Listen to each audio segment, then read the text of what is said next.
Di pag-usapan na natin mga bossing yung kontrasona muna yung pag-usapan natin ha. Oo, kontrasona muna yung pag-usapan natin dahil pagkatapos nga ng sona, 'di ba? Pagkatapos ng sona, kontrasona. Oo, yun ang ano yun ang ano diyan, yun ang nangyayari diyan, kontrasona.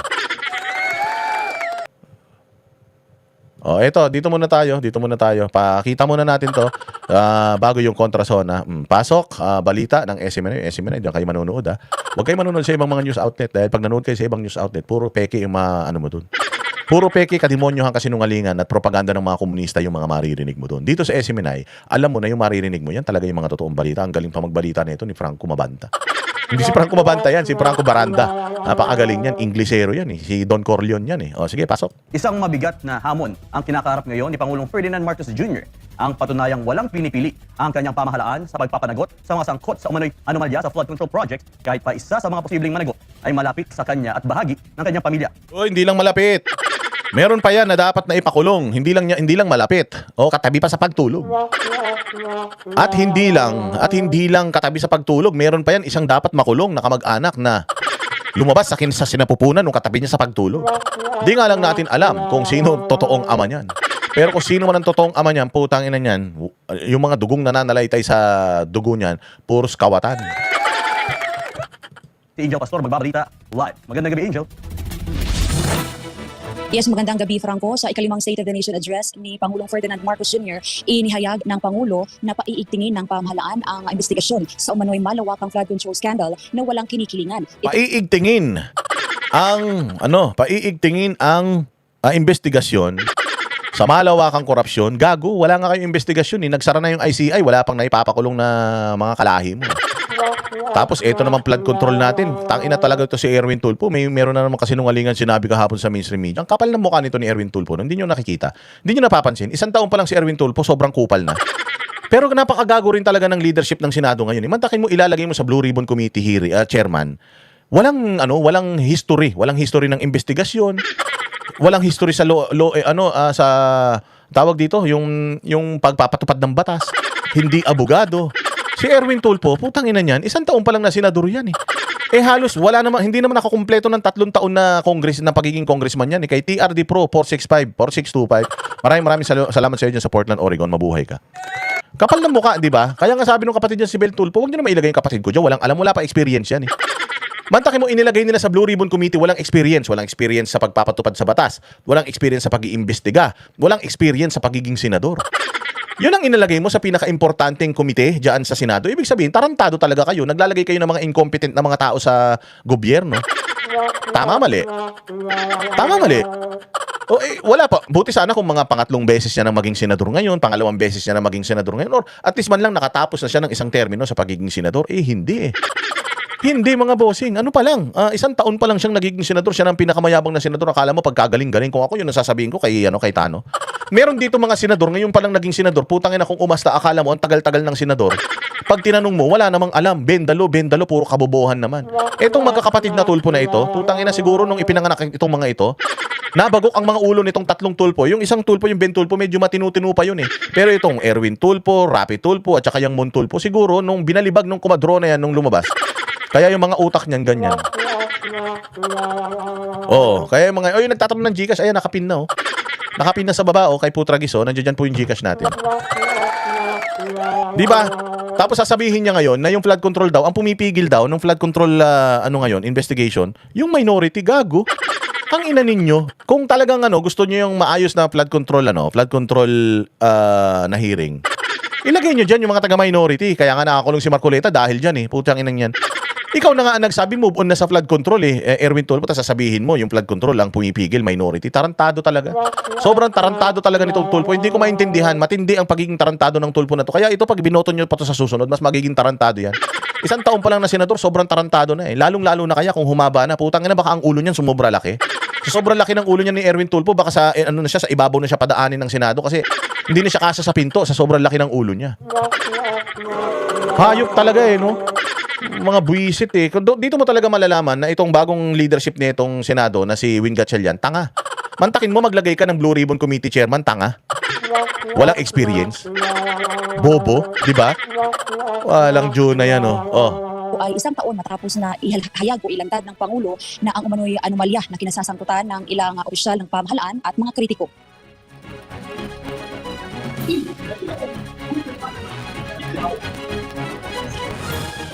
Noong nakaraang taon, tahasang sinabi ni Pangulong Marcos Jr. ang katagang mahiya naman kayo kaugnay ng umano'y malawakang anomalya sa flood control project sa bansa.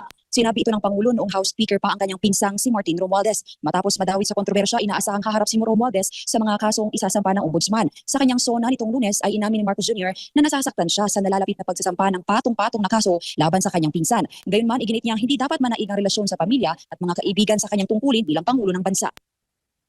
Gaya ng aking ipinangako sa inyo, nagsagawa tayo ng malawakan at malalimang investigasyon na walang pagkikiling. Ayan na.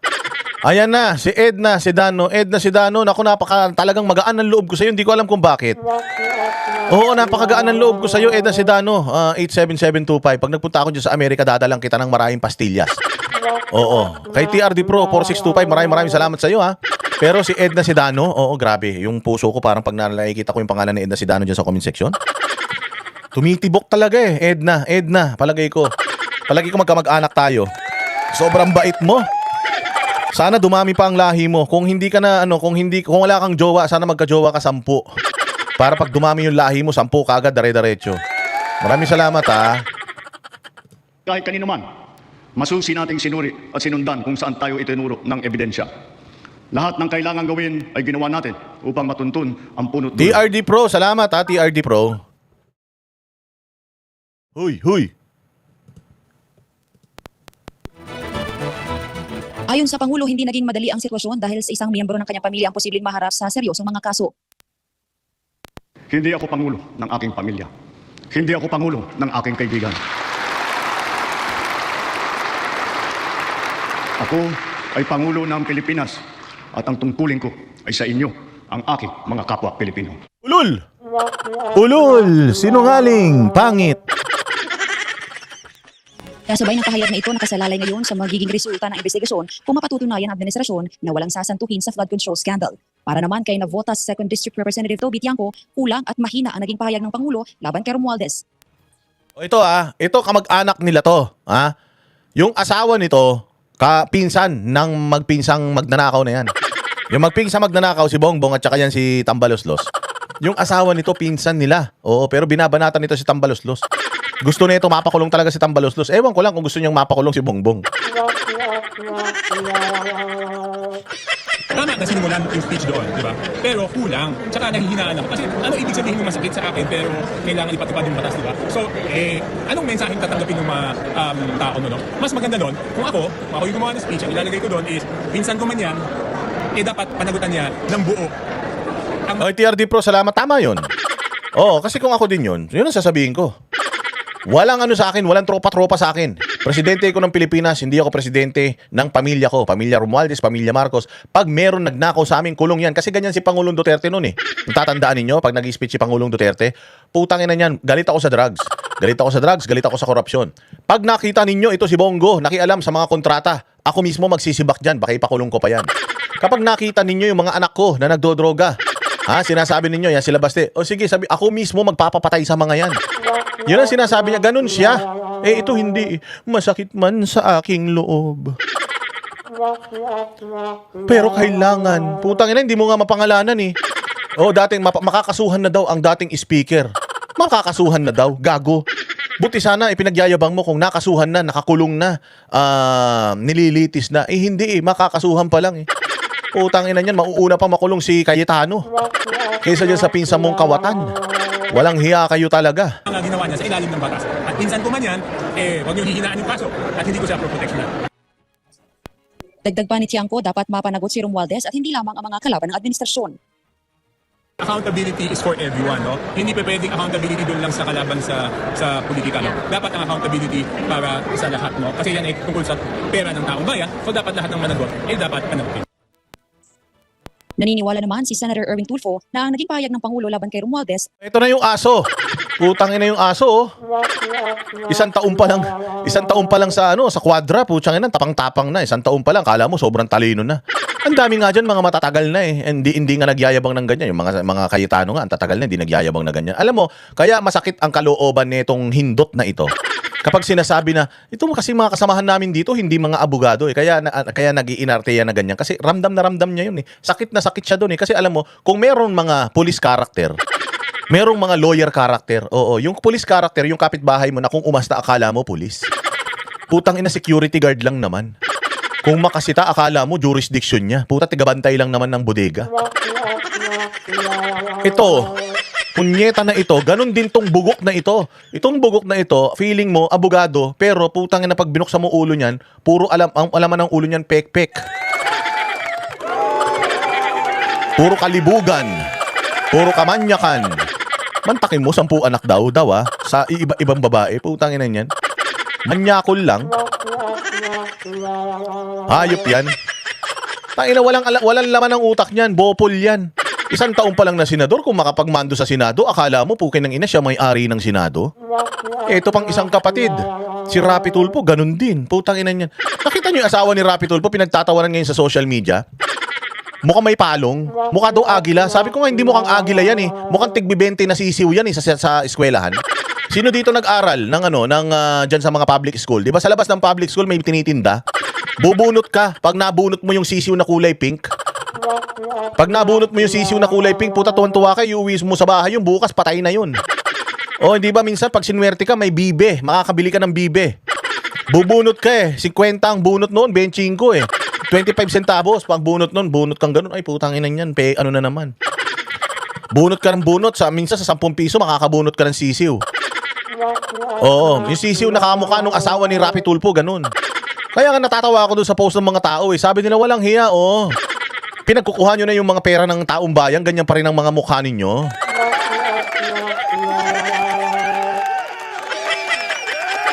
Lalawayan daw yung buntot, sabi ni Putragis eh. Ay, ito na, alam mo si Hani Haramilla, isa pa to sa malapit sa puso ko, Boss D.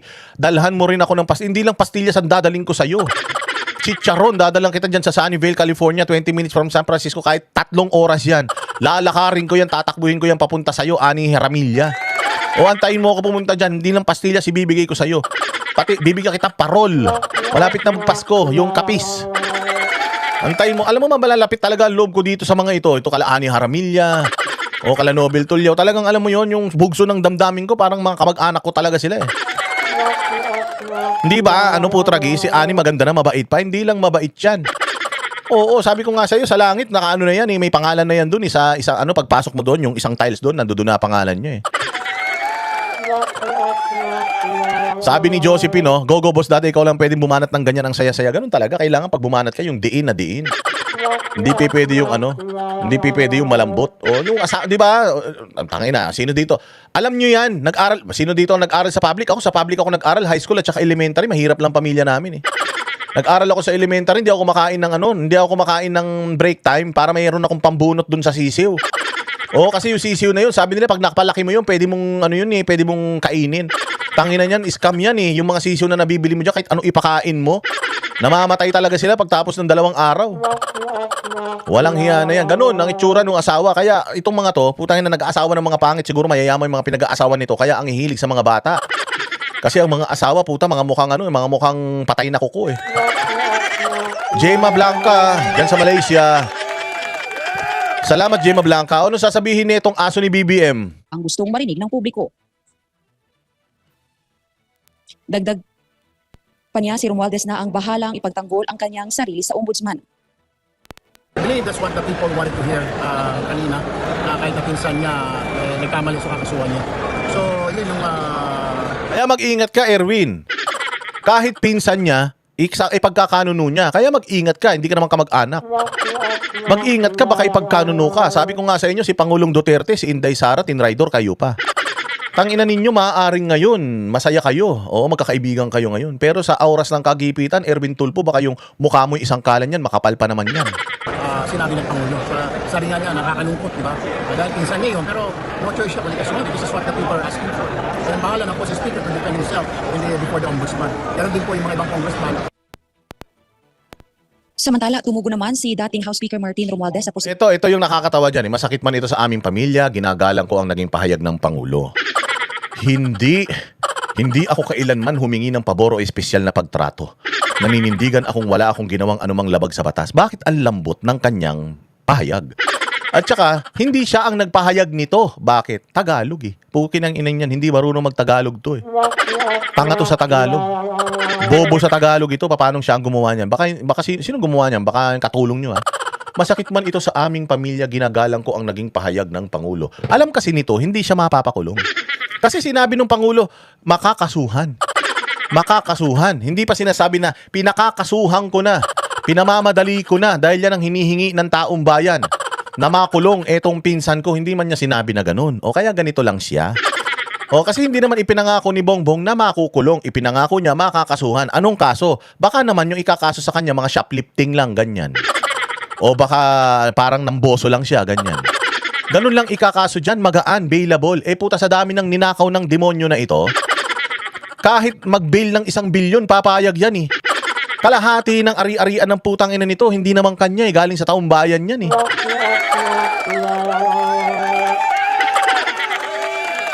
Alam mo, sabi ko nga sa inyo, sa sobrang sama nito, hindi nga ito papapasukin sa impyerno eh. Baka maubos ang pondo ng impyerno dahil sa mga hayop na ito eh. Oo. So kung talagang kung ikaw talagang alam mong wala kang kasalanan, alam mo na ginagamit ka as a scapegoat, putya magagalit ka, di ba? Ha, pakakasuhan daw ako? Ako? Putang ina, may mas mataas sa akin. Ang mas mataas sa akin, presidente. Kami ang nagpiprepare ng mga proyekto, kami ang naghahati-hati ng mga budget sa mga ahensya ng gobyerno, pero ang pumipirma niyan, presidente, executive. Ang nagre-release ng pera, DBM, executive. Ang ang kumukuha ng pera, DPWH, executive. Dapat ganun, di ba?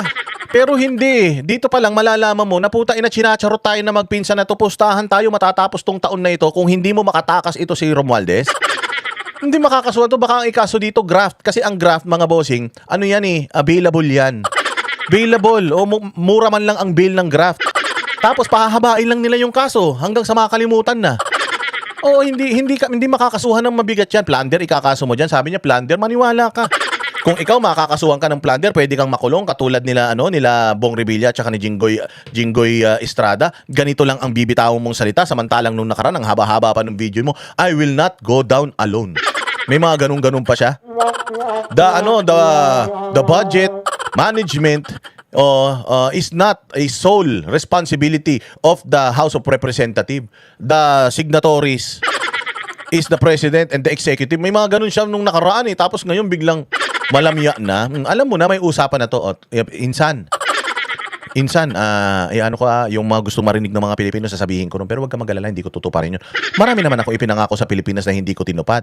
Hindi ko nga tinupad yung 20 pesos sa kilo ng bigas. Hindi ko nga tinupad yung pabahay na 1 milyon isang taon. Hindi ko nga tinupad yung pangako ko, itutuloy ko yung mga serbisyo na ginawa ng Pangulong Duterte. Hindi ko nga itinupad yung mga pangako na ayaw ko ng impeachment. Marami akong hindi itinupad, pinsan, wag ka mag-alala. Nangako nga ako ngayon ng racket, putang ina niyan. Wala nga masakyan yung mga Pilipino, magkakaroon pa tayo ng racket, wala nga tayo makain, magkakaroon pa tayo ng racket. Wag kang mag-alala, pinsan. Puros kasinungalingan na sasabihin ko rito. Kaya, yung mga sasabihin ko tungkol sa'yo, kasinungalingan lahat yan, hindi ko tutuparin yan. Sanay na mga Pilipino na hindi ko tinutupad lahat ng pinangako ko. Ipinangako ko nga yung pagtanggal ng systems laws dyan sa Meralco Bill eh. Kahit na hindi pa man na aamyendahan yung IPIRA law, wag ka mag-alala. Lahat yan, pangako lang yan. Alam din nito ni Romualdez na hindi siya makukulong. Kaya ganito lang yung kanyang sagot. Nagdadrama mga putang ina. Akala mo naman nakakaawa sila. Di ba? Oy, may basher ako dito. Puro kayo paninira. Gago. Hindi mo na kailangan siraan na administrasyon na to. Sira ulo yung mga nandirito. Sisiraan mo ba yung administrasyon na siraan na? Ine-emphasize lang natin yung mga pagkakamali nila malapit na eleksyon para hindi maiboto itong mga ulul na ito. Sisiraan mo pa si Bongbong, sira na ulo ni Bongbong eh. Hindi ba naman kayo mga tanga eh? Diretso. Abilidad ng pagsasampa ng kaso. Ganyan mag-vlog. Wala paligoy-ligoy. Usman laban sa kanya. Saad niya, mas takit man ang sitwasyon para sa kanilang pamilya, iginagalang niya ang naging pahayag ng Pangulo. Diin pa niya na hindi siya kailanman humingi ng anumang pabor sa kanyang pinsan. Iginiit din niyang wala siyang ginawang labag sa batas. Sa ngayon, Franco patuloy na susubay. Wala daw siyang ginawang labag sa batas. Akala niya kasi pag inutos ng presidente, hindi na labag sa batas yun. Gago, pag nagnakaw kayo, kahit 5 lang, labag sa batas yan, mga hayop. Wala daw siyang ginawang labag sa batas. Si Satanas, alam mo, si Satanas minsan nagdadamit, santo pa yan eh. Minsan nga nagpapanggap pa si Satanas na siya si Jesus. At ito nakakatawa, minsan ginagamit niya pa si Jesus. Sinasabi pa niya na makinig kayo kay Jesus. Oo, para lang makakuha siya ng mga ano niya, ng simpatya. Ganun yung demonyo, magaling yan palit-palit ng itsura. Ganyan yung mga Marcos, tsaka Kaya ng Romualdez. taong bayan kung magiging patas ang proseso at kung mapapanagot ba ang mapapanagot ba ang lahat ng mga mapatutunayang sangkot sa katiwalian kahit nakaalyado man o kritiko yan ng administrasyon. Yan muna ang balita dito. Franco? Maraming salamat, Angel, sa iyong live report. Hindi dumalo sa ikalimang State of the Nation Address o SONA ni Pangulong Bongbong Marcos. Oh, di ba? Oh, yun mga bossing. Oh, Kami ang boses ng masa, hindi natatakot. Katotohanan lang, di kami nalulunod. Walang bahid ng sismis, lahat ay totoo. Kahit sino ka pa, pag mali ka babanatan ka. Walang pinipili kulay, wala kaming kinikilingan. Basta para sa bayan, kami lalaban. Pag tama palakpakan, pag mali banatan. Di matitinag, di matatakot, para sa bayan tuloy ang sigaw. Sa harap ng kamera, walang halong takot. Mga baluktot, lahat kayo'y tutumba. Ang hustisya at totoo, yun lang ang mahalaga. Kahit sinong harang, di kami matitinag. Walang pinipiling kulay, wala kaming kinikilingan. Basta para sa bayan, kami lalaban. Pag tama palakpakan, pag mali banatan. Di matitinag, di matatakot, para sa bayan tuloy ang sigaw. Kung nasa tama ka, ikaw ay aming kasama. Pero pag mali ka, handa ka na bang mabasag? Banateros kami, walang inuunan. Dahil bayan muna, bago ang sarili.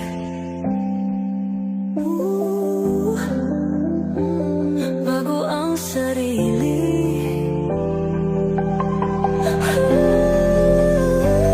Pag tama palakpakan, pag mali banatan. Banateros ang sigaw, katotohanan ang laban.